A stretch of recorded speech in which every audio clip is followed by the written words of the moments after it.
मारवाड़ शिक्षण संस्थान में आज से 12वीं मैथ्स क्लास की ऑनलाइन क्लासें स्टार्ट हो रही हैं, इसलिए इस ऑनलाइन क्लास लेने के लिए सबका स्वागत है। तो आज हम पढ़ेंगे मैट्रिक्स के बारे में। तो मैट्रिक्स जो है आव्यूह, जिसको इंग्लिश में मैट्रिक्स कहते हैं। मैट्रिक्स क्या होता है कि दिए हुए आंकड़ों का आयताकार क्रम विन्यास मैट्रिक्स कहलाता है, जिसमें फलन भी आ जाते हैं, दिए हुई संख्याएं भी आ जाती हैं, उनको आयताकार रूप में व्यवस्थित करना ही मैट्रिक्स कहलाता है।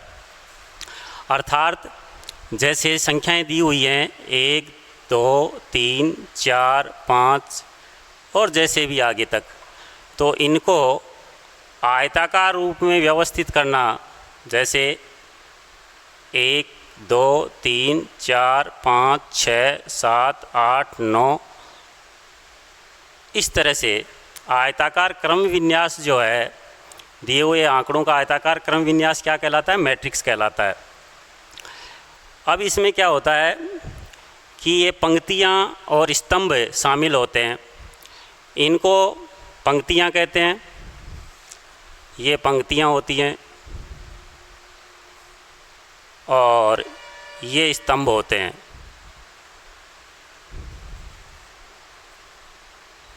स्तंभ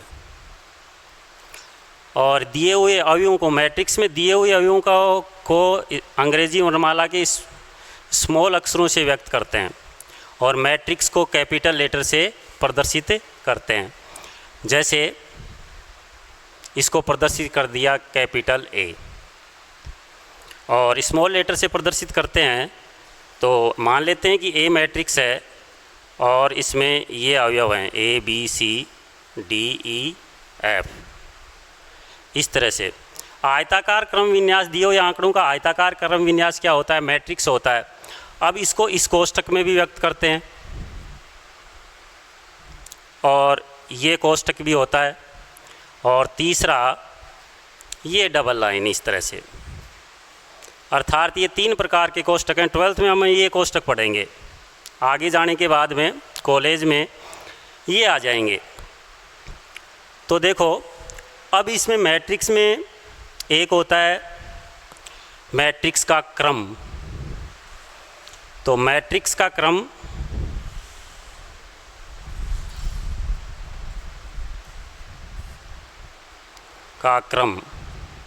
ऑर्डर ऑफ मैट्रिक्स, इसमें पंक्तियों को m से प्रदर्शित किया जाता है और स्तंभों को n से प्रदर्शित किया जाता है।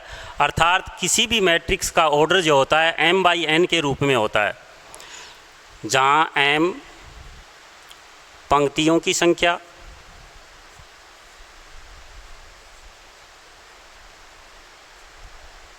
n स्तंभों की संख्या।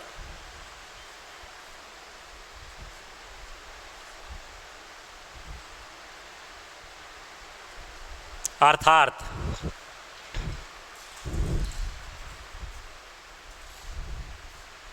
मैट्रिक्स का जो क्रम होता है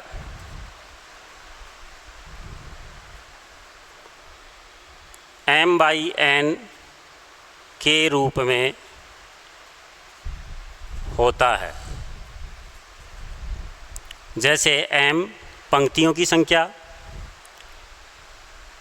ये, और n स्तंभों की संख्या, इनको रो से व्यक्त किया जाता है। पंक्तियों को रो से रो,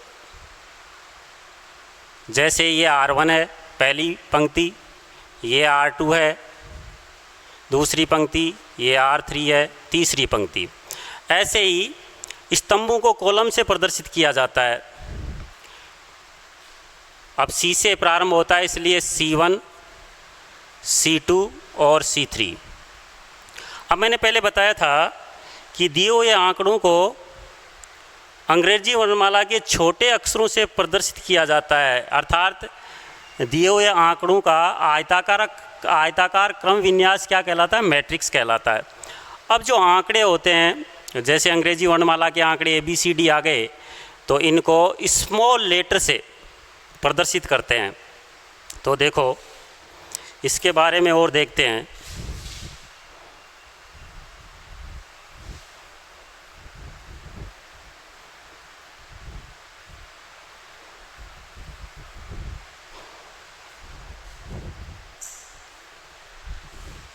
मान लेते हैं कि मैट्रिक्स ए है और इसमें जो अवयव दिए हुए हैं वो A B C D E F G H और आई,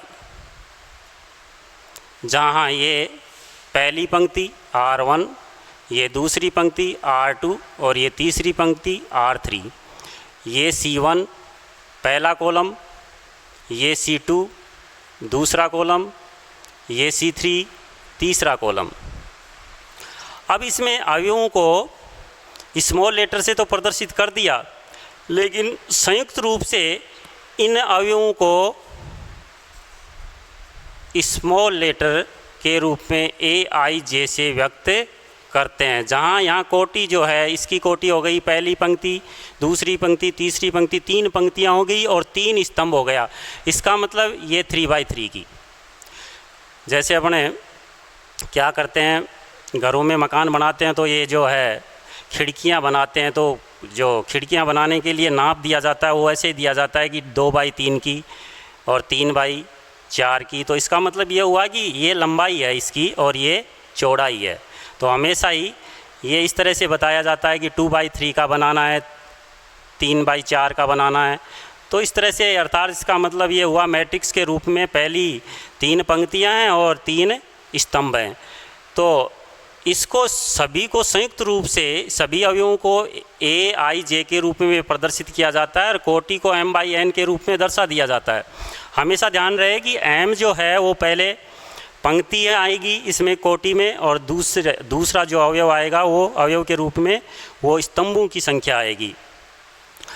अब यहाँ यदि देखेंगे तो IJ क्या है, ये IV पंक्ति है,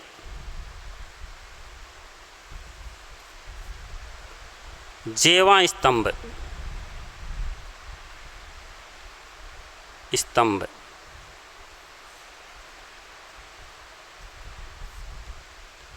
जैसे लिया अपने को 3x4 की कोई मैट्रिक्स से बनानी है, 3x4 की, तो इसको कैसे तैयार करेंगे। इसका मतलब ये हुआ कि 3 तो पंक्तियाँ हैं और 4 स्तंभ हैं।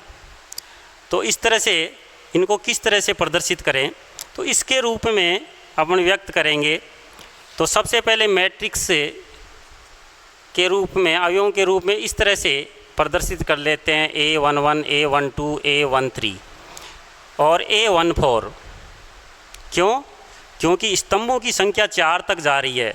तो दूसरी बार में जो लिखा जाता है वो स्तंभ लिखा जाता है और पहला जो लिखा जाता है वो पंक्ति लिखी जाती है। तो पहली पंक्ति के पहले स्तंभ का अवयव A11, पहली पंक्ति के दूसरे स्तंभ का अवयव, क्योंकि दूसरा स्तंभ चल रहा है, पहली पंक्ति के तीसरे स्तंभ का अवयव, पहली पंक्ति के चौथे स्तंभ का अवयव। ऐसे ही चलते चलते 3 पंक्तियां बनानी है और 4 स्तंभ बनाने हैं। 4 स्तंभ तो ये हो गए और पंक्तियां 3 रखनी है। तो अब A21 दूसरी पंक्ति और पहला स्तंभ, A22 दूसरी पंक्ति और दूसरा स्तंभ का अवयव, A23 दूसरी पंक्ति और तीसरे स्तंभ का अवयव और A24। इसी प्रकार ऐसे चलेगा A31, A32, A33, A34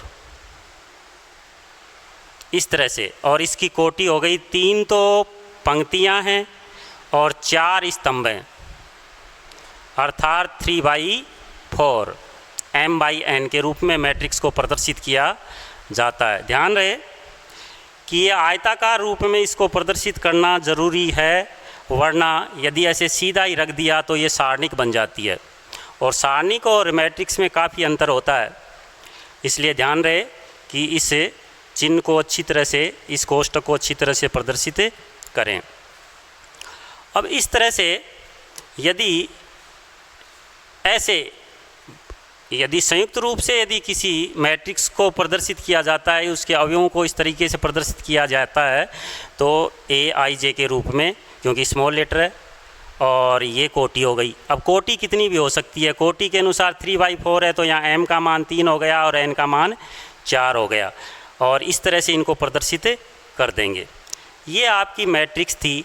अब इसमें आपको ध्यान में रखना है कि पंक्तियाँ कौन सी हैं, स्तंभ कौन सा है। अब आपको पूछ ले कि जैसे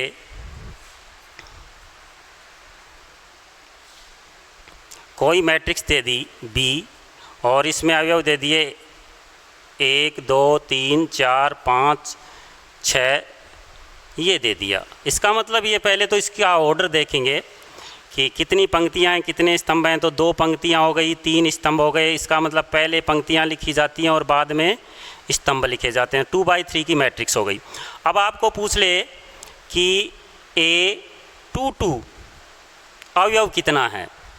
इसका मतलब अपन जाएंगे कि दूसरी पंक्ति और दूसरा स्तंभ, दूसरी तो पंक्ति ये रही और दूसरा स्तंभ ये रहा, इसका मतलब इसका मान हो गया 5। ये आ गया आपके पास। तो इस तरह से आपको बताना होता है मैट्रिक्स में देख करके। अब देखो ऑर्डर आ ही गया अपने पास, मैट्रिक्स का क्रम। और मैट्रिक्स क्या होती है इसका पता चली गया आपको कि दिए हुए आंकड़ों में संख्याएं भी आ गई, फलन भी आ गए। दिए हुए आंकड़ों का आयताकार क्रम विन्यास ही क्या कहलाता है, मैट्रिक्स कहलाता है। मैट्रिक्स को अंग्रेजी वर्णमाला के बड़े अक्षरों से व्यक्त किया जाता है और इसके अवयवों को अंग्रेजी वर्णमाला के छोटे अक्षरों से, स्मॉल लेटर से प्रदर्शित किया जाता है। और मैट्रिक्स की जो कोटि होती है वो m/n के रूप में प्रदर्शित की जाती है। m जहाँ पंक्तियों की संख्या है और n स्तंभों की संख्या है। और यदि किसी मैट्रिक्स को संयुक्त रूप से प्रदर्शित किया जाए तो इस तरह से AIJ के रूप में प्रदर्शित करके और इसकी कोटि को प्रदर्शित कर दिया जाता है। जहाँ I क्या है, पंक्तियाँ, I भी पंक्ति है और J वहाँ स्तंभ है। पहले पंक्तियाँ लिखी जाती है और बाद में स्तंभ लिखा जाता है। तो ये आपकी मैट्रिक्स थी। अब मैट्रिक्स के प्रकार आते हैं कई प्रकार के।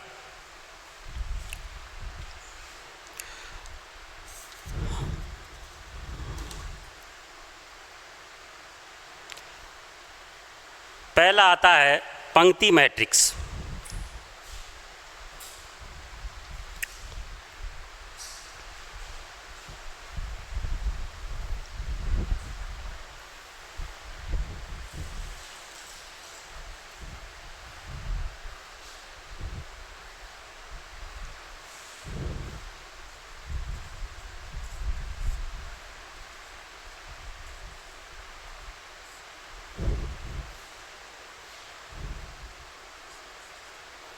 नाम से ही पता है कि पंक्ति मैट्रिक्स, ऐसी मैट्रिक्स जिसमें एक ही पंक्ति हो। स्तंभ चाहे कितने भी हो सकते हैं, लेकिन पंक्ति मैट्रिक्स में एक ही पंक्ति हो। ऐसी मैट्रिक्स जिसमें एक ही पंक्ति हो पंक्ति मैट्रिक्स कहलाती है। जैसे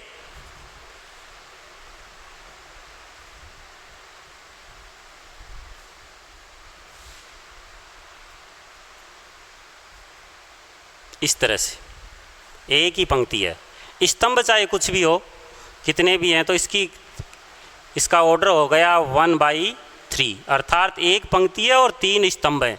स्तंभ ये हो गए 1 2 3 और एक ही पंक्ति हो गई। तो पंक्ति मैट्रिक्स में एक ही पंक्ति आती है।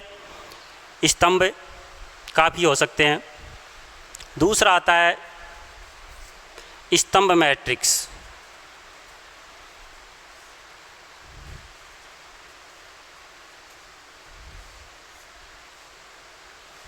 इसमें एक ही स्तंभ होता है। पंक्तियाँ कुछ भी हो सकती हैं लेकिन स्तंभ एक ही होता है। तो ऐसी मैट्रिक्स से जिसमें एक ही स्तंभ हो स्तंभ मैट्रिक्स कहलाती है। अर्थात यदि अपना एग्जाम्पल देना चाहें तो दे सकते हैं 1 2 3।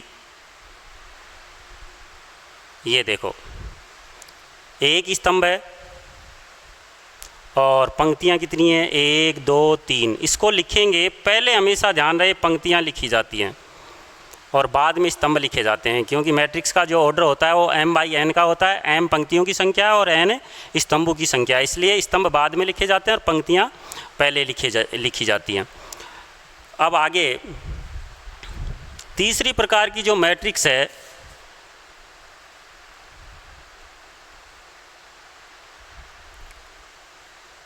वर्ग मैट्रिक्स, स्क्वायर मैट्रिक्स।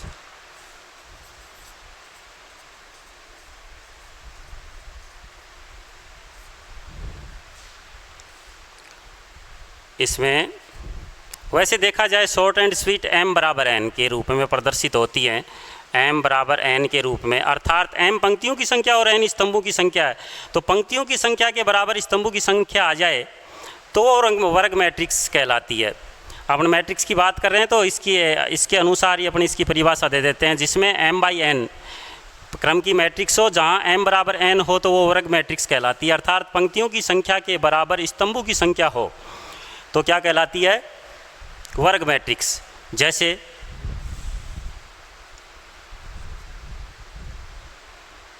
ए मैट्रिक्स ले ली, 1 2 3 4 5 6 7 8 9, ये हो गया 3/3। तो 1/1 2/2 3/3 4/4 ऐसी जो मैट्रिक्स होती हैं वो क्या कहलाती है, वर्ग मैट्रिक्स कहलाती हैं। इसमें देखो स्तंभ भी 3 है और पंक्तियां भी 3 है, तो पहले पंक्तियां लिखी जाती है बाद में स्तंभ लिखे जाते हैं। 3/3 की मैट्रिक्स हो गई, ये वर्ग मैट्रिक्स कहलाती है। शॉर्ट रूप में लिखना चाहो तो जिसमें m/n हो, अर्थात पंक्तियों की संख्या के बराबर स्तंभों की संख्या हो, वो क्या कहलाती है, वर्ग मैट्रिक्स कहलाती है। अब आता है शून्य मैट्रिक्स।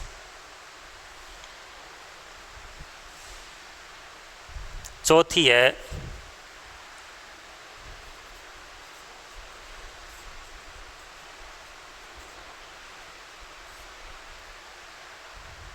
इससे पहले इसमें एक और बात करते हैं, जैसे यदि संयुक्त रूप से सभी अवयवों को प्रदर्शित करें तो a/j के रूप में प्रदर्शित करते हैं और m/n। तो इसका तात्पर्य ये हुआ कि इसको वर्ग मैट्रिक्स कब कहेंगे, जब m/n हो। तो इस तरह से भी आप दिखा सकते हो इसको। ये आपकी वर्ग मैट्रिक्स थी। अब आती है शून्य मैट्रिक्स। ऐसी मैट्रिक्स जिसमें सभी अवयव क्या हो, शून्य हो, नाम से ही पता है। यदि एग्जाम्पल लेना चाहें तो ये ले सकते हो, 0 0 0 0 0 0। कोटि तो वो इस तरह से प्रदर्शित की जाएगी 2/3। अर्थात ये ध्यान रहे कि क्वेश्चन की कंडीशन के आधार पर ये मैट्रिक्स काम में आती है। जैसे क्वेश्चन में कभी अदर कोई मैट्रिक्स होती है जिसमें कोई अवयव शून्य नहीं हो, तो उस मैट्रिक्स का क्रम जो होता है उसी क्रम के अनुसार ये शून्य मैट्रिक्स काम में आती है। तो इसको शून्य मैट्रिक्स को ओ से, एक तरह से ये शून्य ही है, ओ से प्रदर्शित करते हैं।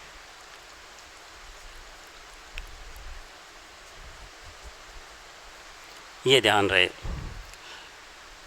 तो इसका कोई वर्ग मैट्रिक्स होना आवश्यक नहीं है। तो क्वेश्चन की कंडीशन के आधार पर मैट्रिक्स बनती है। ये 2/3 की भी बन सकती है, 3/3 की भी बन सकती है, 1/1 की भी बन सकती है, 1/2 की भी बन सकती है। जैसे अदर जो मैट्रिक्स होती हैं क्वेश्चन में, उसके आधार पर ही इसको रखा जाता है, काम में लिया जाता है। अब जो है नेक्स्ट है वो है विकर्ण मैट्रिक्स।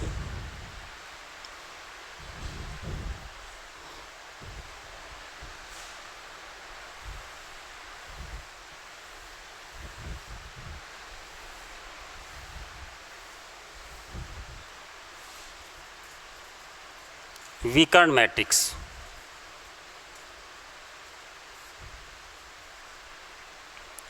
विकर्ण का मतलब ये हुआ कि ऐसी मैट्रिक्स है जिसमें विकर्ण के अलावा सभी अवयव शून्य हों, विकर्ण मैट्रिक्स कहलाती है। और इसको इस तरह से प्रदर्शित करते हैं कि जैसे एग्जाम्पल ले लेते हैं,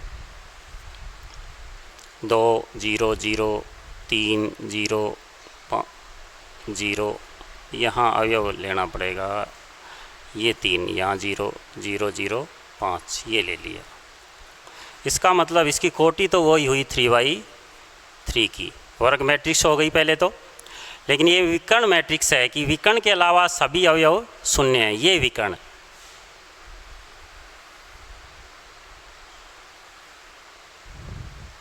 आप ये मत सोच लेना कि विकर्ण तो सर ऐसे भी होता है, हमेशा मैट्रिक्स में यही विकर्ण होता है, ये ध्यान रहे, ये विकर्ण होता है। तो विकर्ण के अलावा अन्य सभी अवयव शून्य हैं, इसलिए ये विकर्ण मैट्रिक्स कहलाई। अब जो है नेक्स्ट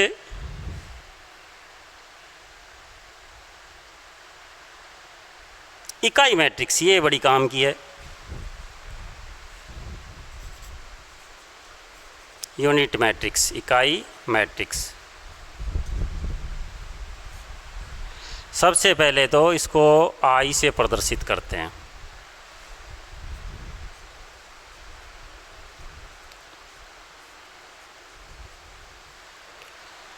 इसमें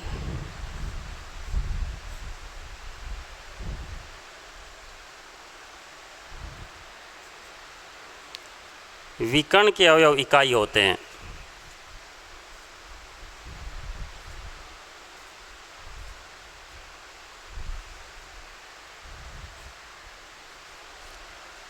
ये भी क्वेश्चन की कंडीशन के आधार पर ही, क्वेश्चन में जैसे दिया हुआ होता है वैसे, जैसे क्वेश्चन में अदर मैट्रिक्स जो है 2/2 की दी हुई है, तो इकाई मैट्रिक्स भी क्या होती है, 2/2 की काम में लेते हैं।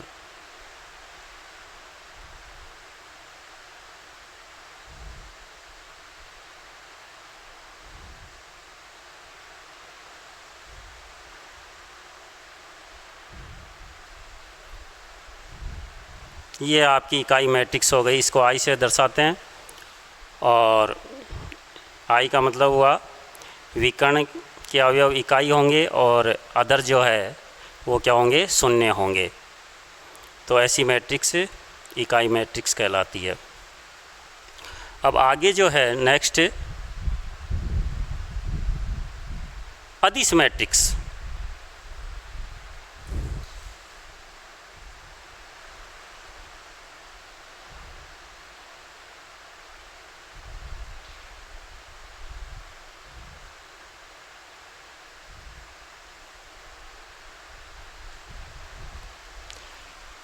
अदिश मैट्रिक्स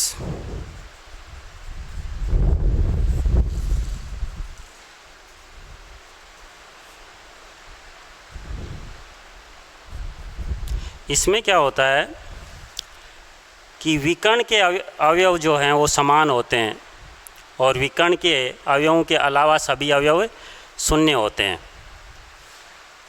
जैसे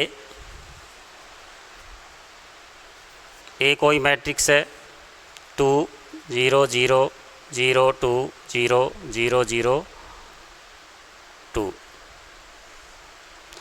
इसमें देखिए विकर्ण के अवयव समान हैं और अन्य अवयव 0 हैं, इसलिए ऐसी विकर्ण मैट्रिक्स जिसमें विकर्ण के अवयव समान हो और अदर जो अवयव हैं वो शून्य हो, अदिश मैट्रिक्स कहलाती है।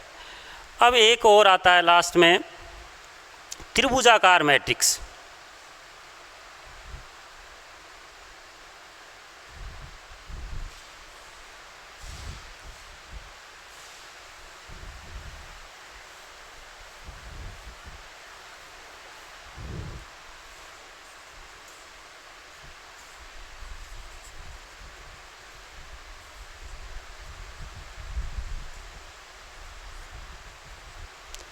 इसमें दो प्रकार की मैट्रिक्स होती हैं, एक तो ऊपरी मैट्रिक्स, ऊपरी त्रिभुजाकार मैट्रिक्स,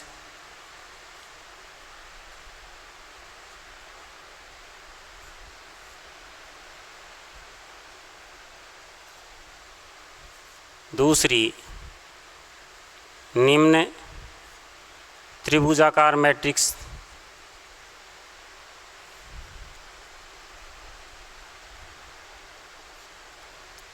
पहली ऐसी वर्ग मैट्रिक्स जिसमें विकर्ण के ऊपर के अवयव, विकर्ण से ऊपर के अवयव शून्य नहीं हो, ऊपरी त्रिभुजाकार मैट्रिक्स कहलाती है। ऐसी वर्ग मैट्रिक्स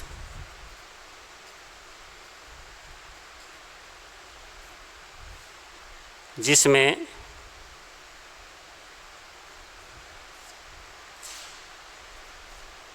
विकर्ण के ऊपर के अवयव शून्य नहीं हो,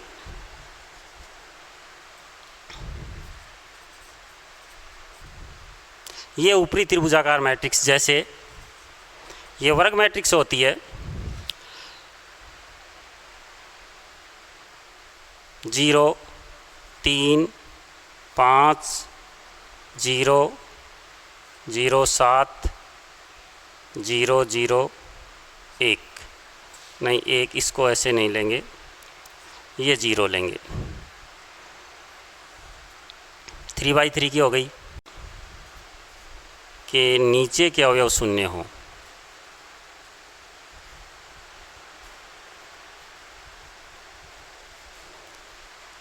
ऊपरी त्रिभुजाकार मैट्रिक्स कहलाती है। जैसे ये वर्ग मैट्रिक्स तो पहले से होती है, अब विकर्ण को शामिल करना होता है, क्योंकि त्रिभुज तभी बनेगा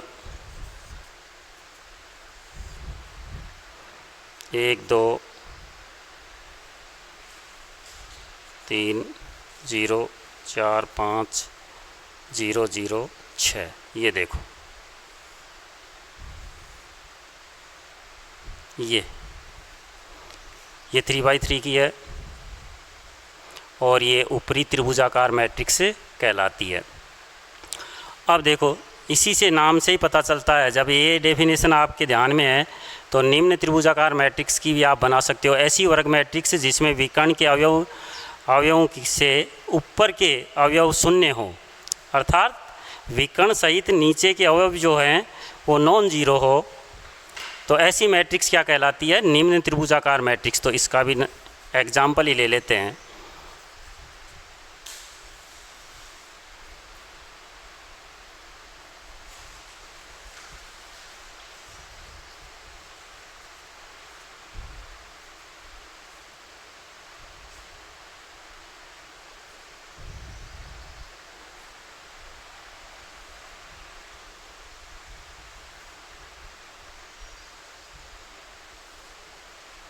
तो ये हो गई निम्न त्रिभुजाकार मैट्रिक्स। ये आगे काम आएंगी आपके, अभी 12th में इतना नहीं है त्रिभुजाकार मैट्रिक्स के बारे में, थोड़ा बहुत दे दिया है, इसलिए इतना ही ध्यान रखना है कि त्रिभुजाकार मैट्रिक्स 2 प्रकार की होती है। एक ऊपरी त्रिभुजाकार मैट्रिक्स होती है, एक निम्न त्रिभुजाकार मैट्रिक्स होती है।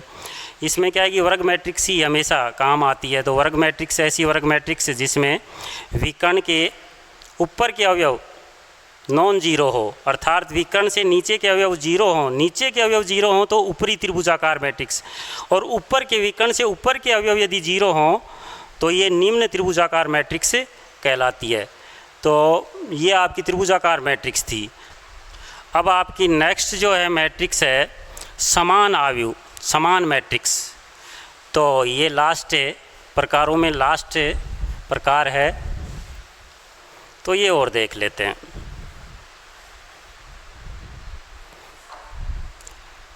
समान मैट्रिक्स, इक्वल मैट्रिक्स। इसमें देखो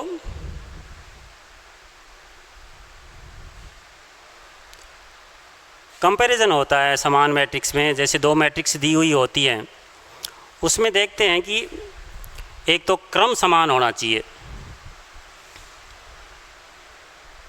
दी गई मैट्रिक्सों का क्रम समान, और दूसरी बात संगत अवयव समान।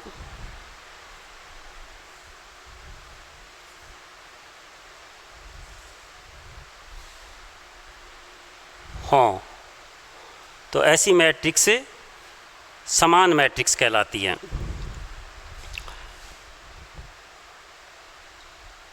तो तो इसमें दो ही बातें ध्यान में रखनी है कि दी गई मैट्रिक्स का क्रम समान हो और संगत अवयव समान हो, वो मैट्रिक्स क्या कहलाती हैं? इक्वल मैट्रिक्स कहलाती हैं, समान मैट्रिक्स कहलाती हैं।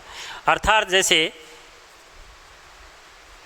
ए मैट्रिक्स है, इसमें 2, 3, 5 और 6 2/2 की है, तो बी मैट्रिक्स भी सेम ही होनी चाहिए, संगत अवयव समान होने चाहिए और क्रम भी समान होना चाहिए, तब जाकर के आप कह सकते हो कि ए बराबर बी। कैपिटल लेटर से प्रदर्शित किया है मैंने, क्योंकि मैट्रिक्सों को कैपिटल लेटर से प्रदर्शित किया जाता है, सिर्फ अवयवों को स्मॉल लेटर से प्रदर्शित किया जाता है।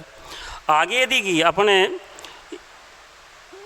कैपिटल लेटर से यदि अवयवों को प्रदर्शित करेंगे तो भविष्य में वो सहखंड कहलाएंगे, तो ये भी ध्यान में रखेंगे, बाद में बता देंगे आपको। अब क्या ये मैट्रिक्सों के प्रकार जो मैंने बता दिया, इनको ध्यान में रखना है और पता होना चाहिए कि कौन सी मैट्रिक्स किससे प्रदर्शित की जाती है। जैसे ज़्यादातर इम्पोर्टेंट है कि इक्वल मैट्रिक्स आई से प्रदर्शित की जाती है। एक शून्य मैट्रिक्स, वो एक तरह से शून्य के समान ही होता है, ओ इस तरह से इससे प्रदर्शित किया जाता है। तो ये कुछ विशेष मैट्रिक्स होती हैं, उनको ध्यान में रखना है। तो ये मैट्रिक्स के प्रकार थे। अब आगे जो नेक्स्ट वीडियो में अपन क्या करेंगे, मैट्रिक्सों के गुणधर्म पढ़ेंगे, जो नेक्स्ट कल चलेगा।